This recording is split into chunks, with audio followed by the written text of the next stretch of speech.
Hello, Lumineers! It is time to take a rest from your quest and check on in to the Lore Keeper's Inn.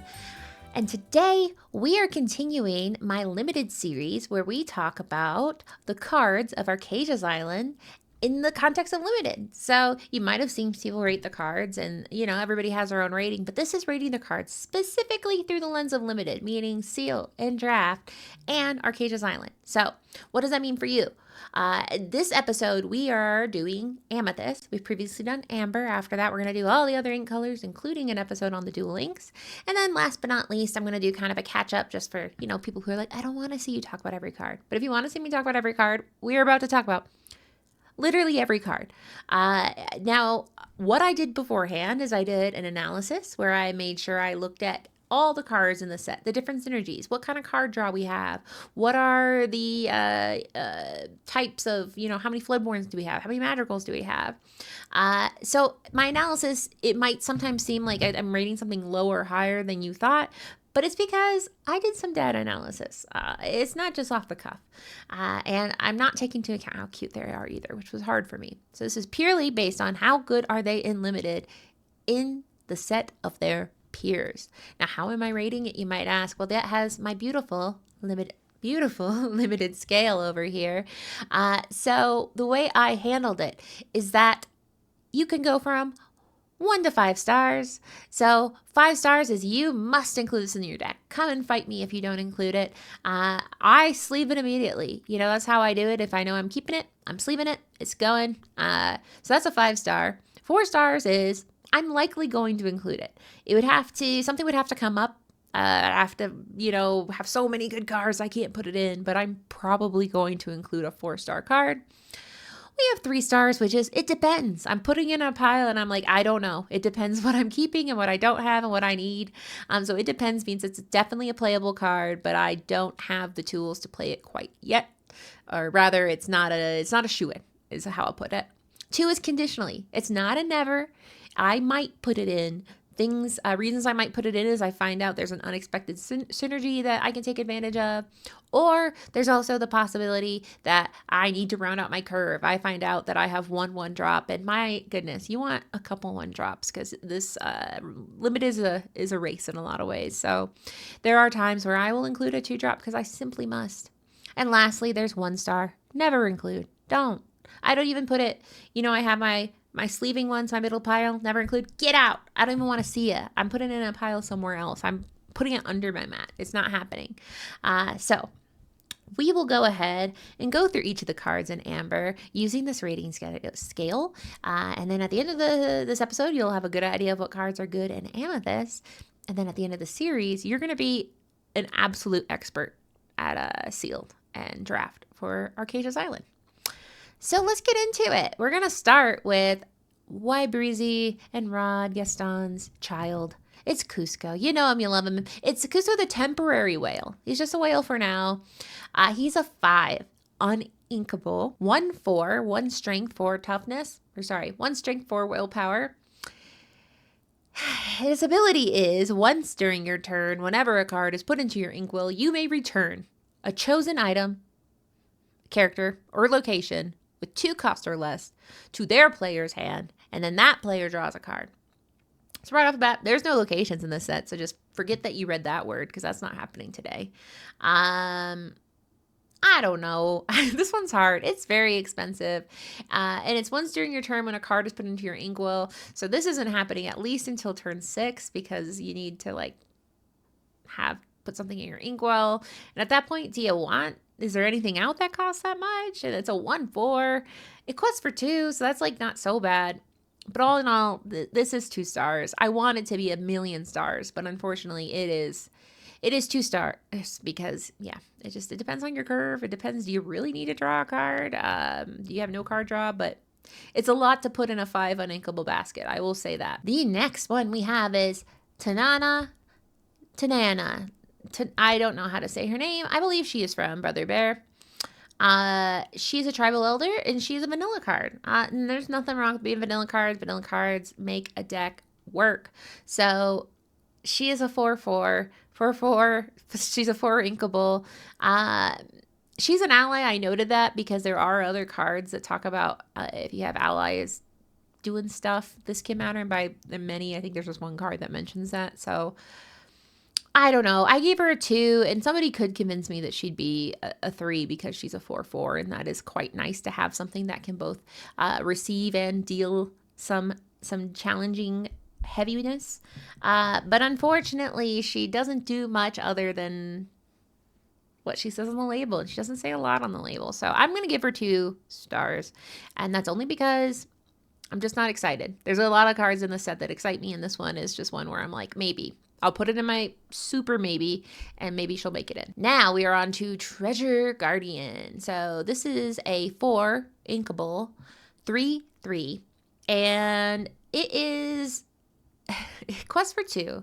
And its ability is when you play this character, if you have an illusion in play, you may draw a card. You're like, card draw? There's only 3 illusions in this entire set. So let's not get too excited.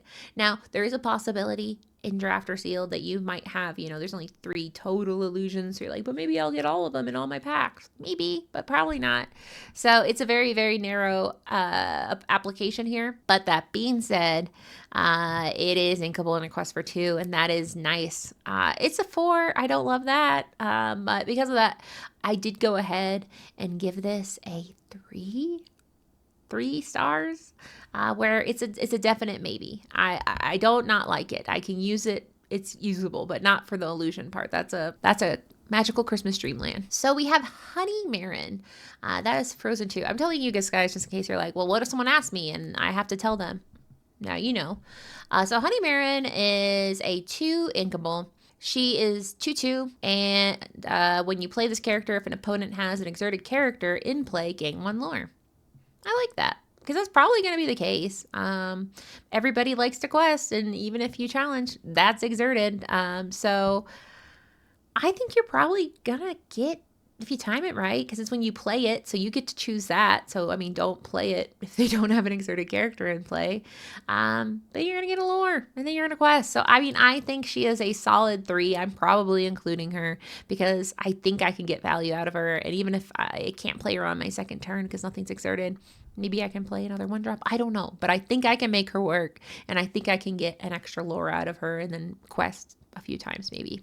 It depends. This is a card where it was the first card, second card spoiled, because I think Moana was secretly the first, and this was the one in the D23 set, but it is Iago, a giant spectral parrot. And it is a 4 inkable, and 4/6, that's a big bird, and it's got evasive, and it's got vanish, which it's an illusion, so it's one of the few illusions. And so vanish is when an opponent chooses his character for an action, banish them. Now, the last video I did mention there are 5 songs and 12 actions for a total of 17 actions, basically. So you're not super afraid of actions this set, but still be wary of them.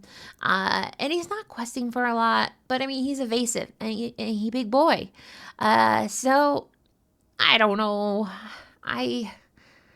I don't, this one was hard because it's just like super not impressive to me. He's evasive. So I don't know. You should probably include him. So that's why I put him as he's a 3. You should include him if you want to, but you don't have to. Because, having an evasive that is a 4/6 could be quite useful. Now I'm going to take a moment here to see how many evasive totals there are. How many evasive total are in the set? And right here we can see, well, you can't see it, but there's 13 evasive cards. This is the only evasive with banish. So because of that, he's a delicate little parrot. So I don't know. He gets 3 stars.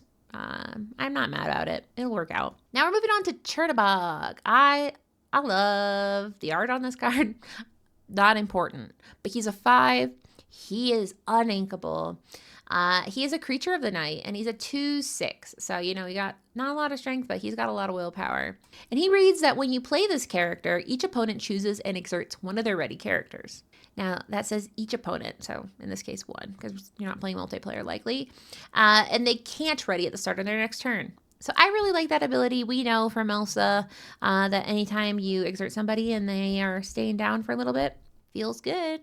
So I put him as a 3 because I don't love that he's a 5, and it's only a 1 time because it's whenever you play this character. So you're only doing this once. So it's not like a ton of value. But later in the game, it could be beneficial. You can exert something they can't ready. So at least, if there's something that's questing for 3, you're like, just stop. At least this gets you 1 turn without them doing that. So he's a 3-star. It's really going to depend on what else you have, what your curve is. Elsa, this is Elsa, trusted sister. She is a 2. She's inkable. A 2 inkable. She is 2/3. And she reads, whenever this character quests, if you have a character named Anna in play, gain 1 lore. This is a time where data matters. There's only 1 Anna. So sorry, unfortunately, Elsa, you probably will not be hanging out with Anna very likely. Because of that, she then becomes just kind of a 2/3. And that's going to be a 2-star for me. Maybe you'd include her, like I said, if you have to, you have to. Life can be hard sometimes, but... This card I like. We are moving on to Madam Mim, a cheating spellcaster. She is a 6, inkable, 4/5, and she quests for 2. And whenever this character quests, you exert a chosen opposing character. So the fact that she is pretty expensive does make it a little tricky. I like this because it's whenever she quests, you exert a chosen opposing character. Now, if you think about it, she is 6, so this isn't happening until turn 7. But if you're in those end turns and you're trying to really get rid of something that's going to win the game on your opponent's side, this could come in really handy. And you get 2 lore because she's questing. So I think she will have some benefits. I wouldn't call her like a total bomb, so to speak, but I did give her 4 stars because I think there's some utility there, and I think it could really help close out a game, especially if it's getting grindy. And in the meantime, she's questing for 2 and she's a 4/5, so she's not weak. And she's putting in lots of work. I take a deep breath on this one because I initially was like, love this card. It is Teika.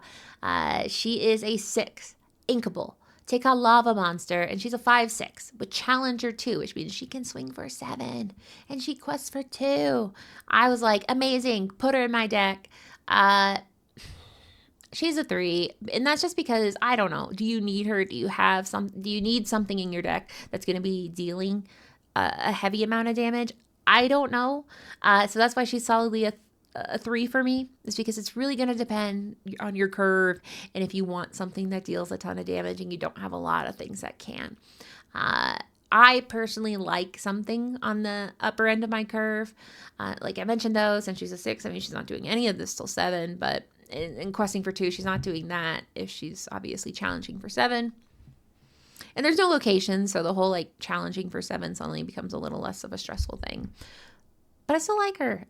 So I gave her a 3 because I might put her in my deck just depending on what's going on. Yzma, and it's Cat Yzma. So we are at Yzma Transformed Kitten, and she looks pretty happy about it, which, as we know, she's not happy about it in the movie. But in this case, she's come to terms, and it's, like I mentioned, it's a 2 inkable, 2/1, and her ability is I win. When this character is banished, if you have more cards in your hand than your opponent, you may return this card to your hand. Now, we have seen in Sealed and Draft that anytime a card bounces back to your hand, fantastic, especially if it's inkable, because even if you don't want to play it again, you're like, right to the inkwell.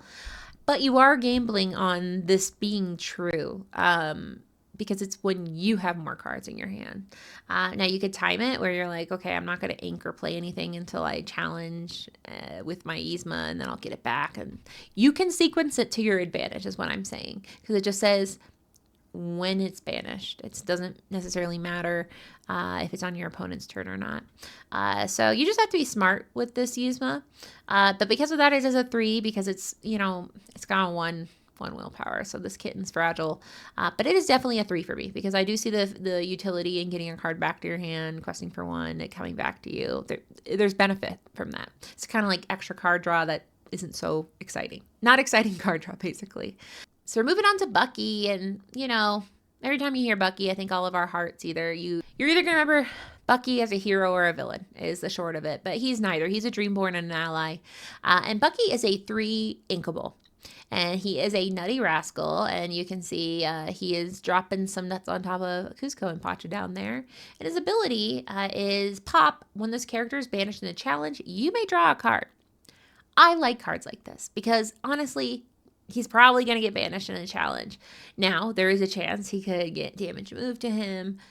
There are There's one card that deals 1 damage. So, I mean, it's not, he's probably going to be banished in a challenge, and card draw is nice. And he has 3 strength, which means that if something challenges him, it's probably going to take that down with him. So I like him. I like this squirrel. So he's another one where it's a 3. It's not a guaranteed, but if I'm looking at my curve and it fits, and I like the fact that I can possibly get a card off of him, I'm putting Bucky in my deck. So Bucky, you are 3 stars. We have Pain. Pain, Pain's a 1-drop. And he is a 1/3, and that's it. That's all I have to say about him. He is an ally, so we know we've talked about allies can be important for one other card, which we'll get to in the dual color one. He's a fine 1-drop. Obviously, you're going to want to put some 1-drops in because he's a 1/3. That means that he's probably going to be around for a little bit because even if he gets challenged, he has to be, challenged for 3. So he's not the best 1-drop in the world, but I think he's a fine 1-drop, which may give me the rating of 3 stars for Pain. And it's pretty unimpressive, but when you're a 1-drop, the bar's pretty low. You just have to be serviceable, and at a 1/3, this is a serviceable 1-drop. And I think this is our third. No, I think we have one more illusion, but this is one of our illusions, and this is Raja, the ghostly tiger. He is a 2. He is inkable. He is a 3/3, and he's a banish. Like if you target him with an action, he gets banished right away. No questions answered or no questions asked. Now we've mentioned 5 songs, 12 actions, which means 17 total. So probably not going to happen, but it could. So because of that, Raja, I don't know. It says he's a 3/3 for a 2-drop. I put him as a 3, where it's like, of all the 2-drops, he's a healthy boy. So if I have better 2-drops, I'm putting those in, but he's definitely in the contention as I may, in fact, put him in my deck. So he's going in the maybe pile at 3 stars. I love this card. This is Kenai. He is a 3 inkable magical bear. And look at his little neck. I just want to squish it so bad. He is a 1/4, Challenger +2, and his ability reads, during your turn, when this character is banished in a challenge, return this card to your hand and gain 1 lore. And it quests for 1. So it's during your turn. So it's not like the other ones where it's like whenever he's banished, good things happen. This is, it's got to be on your turn. But he is a Challenger 2, which means he can challenge for 3, and so you're gonna get back to your hand. It's inkable and you get a lore. So I really quite like all those things together. Because you get it back, it's a 3, where I'm probably going to include it. Another thing I forgot to mention about that Raja I just did, I'm wondering also if you put out an illusion and people are like, ooh, all I have to do is target him an action, if they're going to use like one of their very few actions just because they're so excited to use it to get rid of Raja. So I'm like, maybe Raja's good bait to make your opponent be like, ooh, I'm going to get you. So that's something I'm wondering that could be beneficial for a Raja, an illusion sitting out there. But Kenai himself, I quite like him. I'm putting him as a 3 because it's a 50-50. It's going to depend, but I mean, he is very playable and the benefits are tangible. Okay. So I know what you're thinking. You're thinking, Katie, no, this card, don't even. For limited, listen, he's a 7, uninkable. His name is Donald Duck. He is a flustered sorcerer. And he's a 5/6. And he quests for 3. But his ability is his ability is obfuscate. Obfuscate. There we go. His ability is obfuscate. And that is opponents need 25 lore to win the game. So I need you to know, I wrote notes about all these beforehand. I put, this is silly and expensive, but it's pretty funny. And you have to agree that this is funny. It would be funny to have this in limited because your opponent's like, I just got to get to 20. And you're like, guess what? I have this duck. So I gave it a 2-star because it's a bad idea. I'm not saying you should do this. Funny things are rarely a good idea. They're usually ill-advised. But I think this is very funny. And because of that, it gets 2 stars. And if you put this in your deck and you're able to fire it off, please let me know. Because it would be bad to have this in your hand for 1,000 turns and never be able to do it. But man, if you could just have this little whoopee cushion of a Donald and say, sorry, we're playing forever. then he's 100 stars, but in reality, he's 2 stars. The next card we have is the Queen, Jealous Beauty. She's a legendary, and she is 4 inkable. And she's a 4/3, quest for 1. But here's what her ability is. It's no ordinary apple. You exert her and choose 3 cards from your chosen opponent's discard and put them in the bottom of their deck, and you gain 3 lore. And if there's a princess card moved this way, you gain 4. So I was like 5, love it. And my husband did talk me down and said that, hey, that's not so great because she's probably not going to be long for this world. And that's a good point. However, 3 lore, if I had a coupon that says get 3 lore, now let's be realistic here. It's 4. So if you play it on turn 4, you're not doing this until turn 5. And you should be paying attention to your opponent's discard because maybe there's some princesses. So, I mean, there's 13 princesses. So this could happen and it could be 4 lore. And I think that's quite good. So because of that, I really want to give her a 4, but I was bullied into giving her a 3. But in my heart, she's a 4. But realistically, she's probably a 3 because she's not going to probably be around a long time. Now we have Payne's coworker, brother, we don't know. It is Panic. He is a high-strung imp, and he is 4 inkable. I don't know what he's up to. Is that he's cutting a string of mortality possibly. But Panic is, like I said, a 4 inkable, high-strung imp. And he, quest for 2, is a 2/3. And his ability is Startled Shriek. When you play this character, you may move up to 2 damage counters from a chosen character to chosen opposing character. So the chosen character doesn't have to be your own. It can be any chosen character, and it's to chosen opposing character. So like I mentioned on the last one, not a lot of removal in this set. So suddenly, anytime I'm moving damage, that's like secret healing possibly, or secret removal. So any quest for 2. So because of that, he's a 4. It's a one-time effect, but I love it. It happens when it comes into play, so you don't have to wait. We got Archimedes. Archimedes is an exceptional owl. Of course he is, because he can talk and read, and that is quite exceptional. He is a 2-cost inkable, 2/2, quest for 1, and his ability reads, whenever an opponent chooses this card for an action or ability, you may draw a card. They're not going to do that, probably, because they don't have actions, and they don't want you to draw a card, so he's not super great for that reason. Like I said, there are situations where you have to round out your curve, and this is what you got. So he's still a 2. He's unlikely, but he's still going in the pile of I go at the end after I picked every card I want, and I'm like, I need some 2 drops. He might end up in there, but certainly not on the merits of his abilities. It's truly just because he's a 2-drop, and sometimes you need that. Next up, we have. If you saw my reveal, this is a card that I read for the first time, or rather a name I read for the first time in my reveal, and I kind of regretted that I didn't practice. Probably not going to be much better at it now, but we have a 3 inkable Kashyyyk, and he is an ancient ruler. He's from Atlantis. You know him, you love him. He's vanilla. He's just sitting there. He's got a little bit of flavor text. He quests for 1, and he's a 4/3. I put him as a 3 because I mean, in fact, let's be honest here. Being inkable and limited suddenly gives you just points just for being that. But he also has 4 strength, which is going to be pretty important when you're trying to do some kind of troublesome removal. So I put him as a 3. You can look at your curve and see, do you have anything else that is possibly more beneficial? Do you need that? You need something that can do some kind of removal. So he's definitely a maybe, which puts him at a 3-star for Kashyyyk. Now we have Dolores. A lot of people are reading these scrolls here in Archazia's Island, and Dolores is a 1-drop. I mentioned her in my last video, which was Amber. I put next to Mariano, there's only one Dolores, and she's not that good, and here we are. It's the one-cost inkable Dolores that I had previously said is not that good, so let's see if I stand by that. She's a 1/2, so not off to a great start. And whenever one of your characters sings a song, opponent reveals their hand.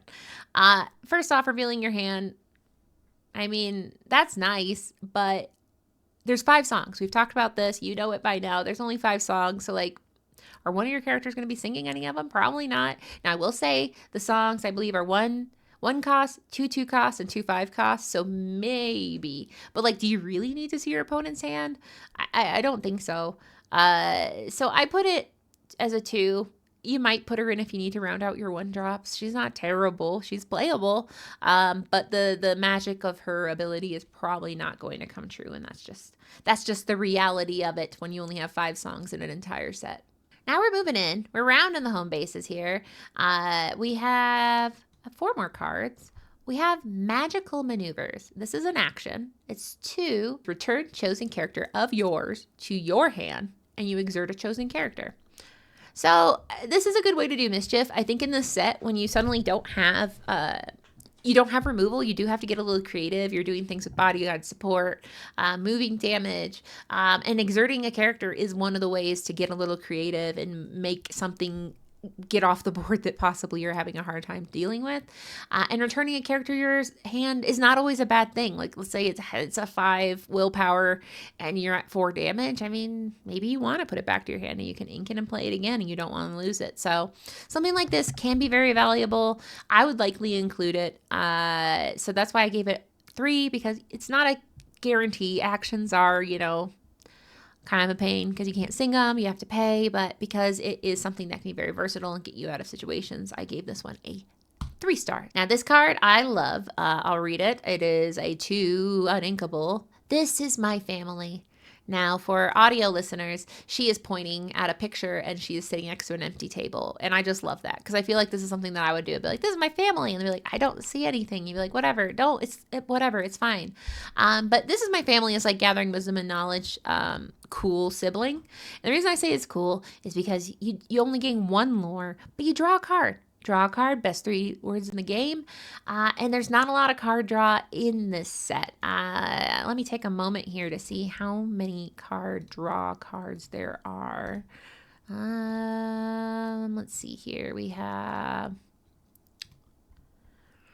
there's like 15 that you can draw cards, but a lot of them are conditional. There's only like 4 or 5. There's 5 cards that you can just draw a card, and the other ones you have to do weird stuff in order to get there.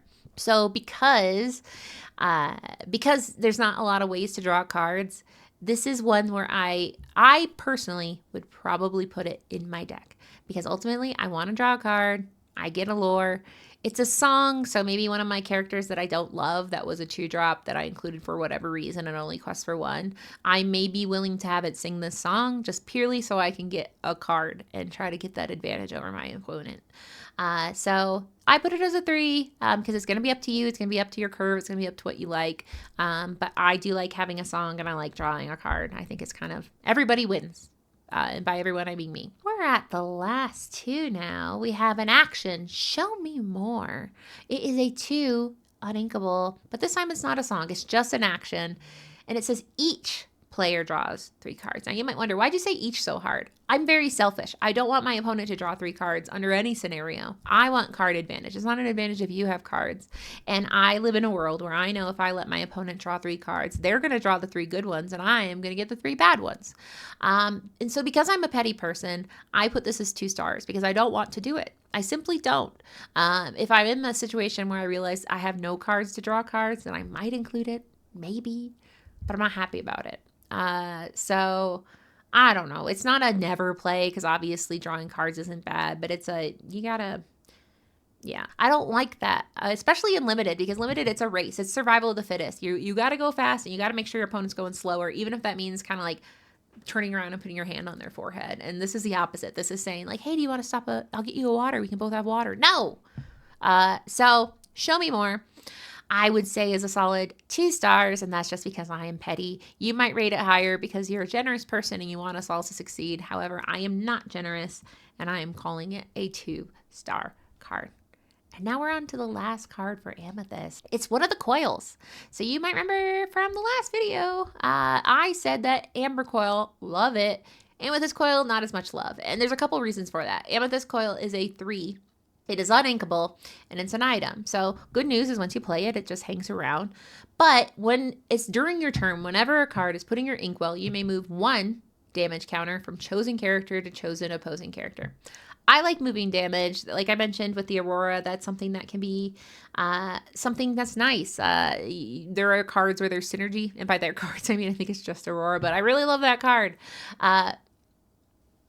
The fact that you can't really take advantage of this until turn 4 makes it kind of hard to get super excited about, and it's 1 damage, so it's not a no, but it's definitely a 2-star for me, where this is not one I'm guaranteed to put in my deck, and in fact, I'm very unlikely to put it in my deck, because I really, really, really want to make sure that it's going to fit, and it fits with my curve, and it doesn't hurt. By what it doesn't hurt, I mean, I'm not stuck with, like, something that doesn't really get a ton of benefit. It's not directly generating lore. It's certainly not going to do easy removal. It's one damage, which can add up, but 2. It's a 2-star. I don't need to go any further. You understand. So yeah, that is Amethyst. Now, looking at this, there were no 5-star Amethysts, and it happens. You know, Amethyst has been one of the more powerful colors. Lots of card draw in the past, lots of bouncing. So I'm not surprised that, you know, it's not the strongest time for Amethyst. Yeah, it's hard. I think looking back, there's 2 4-stars, so there's some things there, but there's a lot of 3-stars, so it really is going to depend what you pull. So that is the end of Amethyst. We still have, like I mentioned, we got Emerald, Ruby, Sapphire, Steel, Dual, and then 1 wrap-up video. And then I'm going to post it every day up until it releases, because a lot of releases are going to do sealed, limited. That's what this video is about. A lot of stores do that. So the goal of this series is to get you thinking. Obviously, you might agree or disagree with my rankings, and that's 100% okay, because ultimately you're going to form an opinion of what you like and what you want in your deck. And looking at each of these cards is going to kind of give you that knowledge that when you see the cards on the day that you actually play sealed or draft, you'll be like, I know what I like and what I don't like. So that's that video. But thank you for watching today's video. I hope you enjoy this fun little journey down Limited Lane. There's always more room at the end, and if you don't know where to find us, just take the second start of the right exit and head straight on till morning.